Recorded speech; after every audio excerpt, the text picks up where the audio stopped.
ब्रह्मांड की सुबह जब कुछ भी नहीं था, न धरती, न आसमान, न जीवन, न समय, तब भी ब्रह्मांड में कहीं न कहीं आग जल रही थी। आज हम जिस रोशनी में सांस लेते हैं, जिस गर्मी से जीवन चलता है, वह सब एक ही शक्ति से आता है, सूर्य।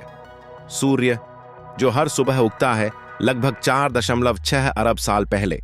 हमारा सौरमंडल एक विशाल गैस और धूल के बादल से बना, जिसे कहा जाता है सोलर नेबुला।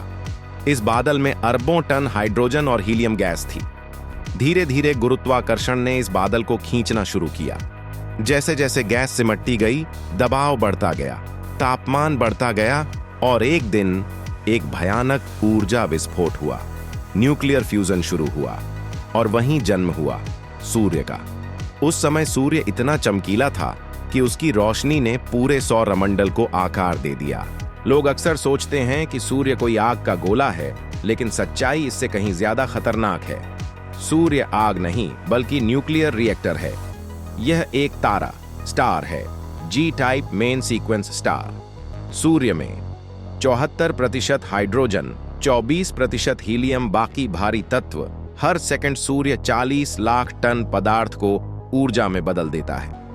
इतनी ऊर्जा धरती तक सिर्फ एक छोटा सा हिस्सा पहुंचती है, फिर भी वह पूरी पृथ्वी को जीवित रखने के लिए काफी है। अब जरा कल्पना कीजिए, धरती जिस पर हम खुद को बहुत बड़ा समझते हैं, सूर्य के सामने एक धूल के कण जितनी है। सूर्य का व्यास 14 लाख किलोमीटर, पृथ्वी का व्यास सिर्फ 12,742 किलोमीटर। सूर्य के अंदर 13 लाख पृथ्वियां समा सकती हैं। अगर सूर्य को एक स्टेडियम जितना मान लें, तो धरती उसमें पड़ी रेत की एक कण होगी। और फिर भी सूर्य ब्रह्मांड में एक साधारण तारा है। सूर्य का सबसे खतरनाक हिस्सा है उसका कोर। यहां तापमान है 1,50,00,000 डिग्री सेल्सियस। यहां हर सेकंड हाइड्रोजन के 4 परमाणु मिलकर एक हीलियम परमाणु बनाते हैं। इस प्रक्रिया में थोड़ा सा द्रव्यमान ऊर्जा बन जाता है। आइंस्टीन का प्रसिद्ध सूत्र E = mc²। यही ऊर्जा लाखों साल बाद सूर्य की सतह से बाहर निकलती है और फिर 8 मिनट 20 सेकंड में धरती तक पहुंचती है। यानी आप जो सूरज देख रहे हैं, वह 8 मिनट पुराना है। सूर्य की परतें अंदर से बाहर तक कोर, ऊर्जा का जन्म स्थान, सबसे घना और गर्म भाग रेडिएटिव जोन। ऊर्जा धीरे धीरे फोटोन के रूप में ऊपर जाती है। यहां से निकलने में ऊर्जा को हजारों साल लग सकते हैं। कन्वेक्टिव जोन, उबलते पानी जैसी हलचल, गर्म गैस ऊपर, ठंडी नीचे। फोटोस्फीयर, सूर्य की सतह, यहीं से रोशनी दिखती है। सनस्पॉट्स, काले धब्बे, अत्यधिक चुंबकीय शक्ति कई बार धरती के सैटेलाइट खराब कर देते हैं। क्रोमोस्फीयर, लाल चमक, सोलर फ्लेयर्स यहीं से निकलते हैं। कोरोना, सूर्य का रहस्यमय ताज, तापमान करोड़ों डिग्री, आज भी वैज्ञानिकों के लिए रहस्य। सूर्य शांत दिखता है, लेकिन कभी कभी यह राक्षस बन जाता है। सोलर फ्लेयर्स और कोरोनल मास इजेक्शन CME धरती की ओर आते हैं। अगर कोई शक्तिशाली सौर तूफान धरती से टकरा जाए तो इंटरनेट बंद, GPS फेल, बिजली ग्रिड ध्वस्त।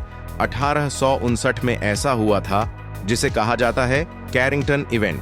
अगर आज ऐसा हुआ तो पूरी आधुनिक दुनिया कुछ घंटों में ठप हो जाएगी। सूर्य और जीवन, धरती पर हर जीव सीधे या परोक्ष रूप से सूर्य पर निर्भर है। पौधे, फोटोसिंथेसिस, जानवर, पौधों पर इंसान, जानवर और पौधों पर सूर्य के बिना न ऑक्सीजन, न पानी का चक्र, न मौसम, न जीवन। अगर सूर्य अचानक गायब हो जाए, 8 मिनट तक हमें पता भी नहीं चलेगा। फिर अंधकार, फिर ठंड, फिर अंत। सूर्य अब तक 4.6 अरब साल जी चुका है।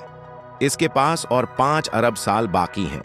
एक दिन हाइड्रोजन खत्म होगी, सूर्य फूलकर रेड जियांट बनेगा। यह इतना बड़ा होगा कि बुध, शुक्र, शायद पृथ्वी भी इसके अंदर समा जाए। अंत में सूर्य एक छोटा शांत व्हाइट ड्वार्फ बन जाएगा।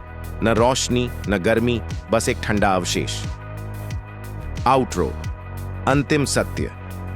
सूर्य हमें जीवन देता है, लेकिन यह भी नश्वर है।